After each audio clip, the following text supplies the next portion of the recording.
All right, Jeff, thanks again for joining us. You sent three charts, which I really found interesting. The first one was looking at net new highs over time. What is this telling you? Yeah, well, if you take a look at the S&P 500, as its advance has progressed, we've seen cumulative net new highs progress right along with it, and in many cases leading it all the way to its pinnacle.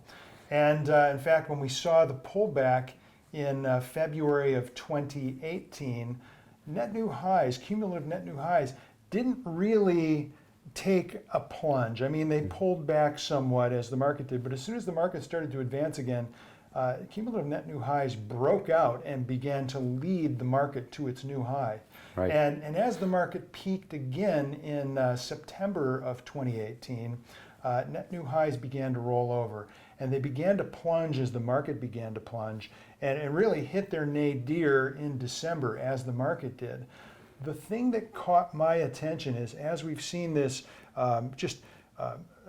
bungee cord explosion off the lows in December of last year, Yeah. net new highs did not commit. We just didn't see new highs recover to the same extent that the market did.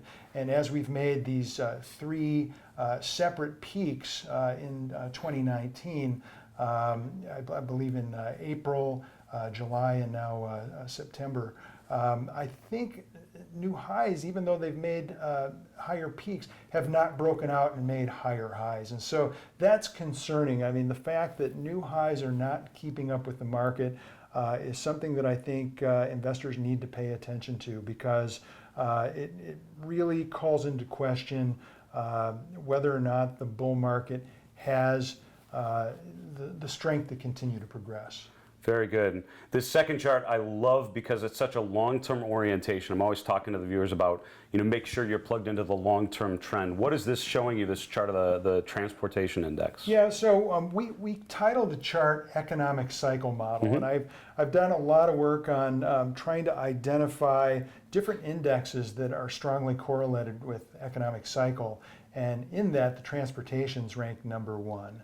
What we're really looking at here is a series of shorter term cycles, around 7 years on average, and then a longer structural cycle that's about double that time frame. And as you see, each time the transportation's peaked, they peaked around the top of the economic cycle, but the momentum, which is the lower panel in this chart, shows a 36-month momentum. And that momentum study tended to diverge pretty aggressively as the index itself made new monthly closing highs. 36-month momentum did not confirm it. And so that was an excellent tell at the cyclical level. And it preceded declines in the transportation index, which tended to culminate with recessionary or economic declines, and tended to hit their nadir on or about the point in which the recession hit its lowest point as well. And this occurred in 2002 as well as 2009. Right. And what we saw as we went into the kind of 2015 malaise, or 15-16 malaise in equities, transports rolled over, and we did see a mid-cycle slowdown in the economy, but it wasn't a full-blown recession. And even though many indexes saw 20% declines or more, transportation's got right back up and rallied to new highs as recently as 2018. And what we noticed is, if you look at the 36-month momentum in the bottom panel again, there are two divergences, one marked in red and one marked in blue. The blue is the traditional kind of top of regular cycle or short cycle, but the red is this much larger negative divergence that spans over around a 3+ year period as trannies rallied to their 2018 high. And so our view at this point, our question really is, have we hit kind of this secular mega top as opposed to just a traditional cyclical top? And if so, what are the consequences for the market? And I think if we see follow through to the downside in the transportations, we'll probably be able to conclude that this is a much more significant economic downturn. Oof. A dire chart then. And then very quickly, the last chart was on the EWJ, the Japan ETF. What are you seeing here? Well, this is an interesting chart because we're going back all the way to 1996, I believe. Right, And this right. is a monthly close. We've got a fairly substantial breakout out of a what I would call a Brobdingnagian base, for lack of a better term.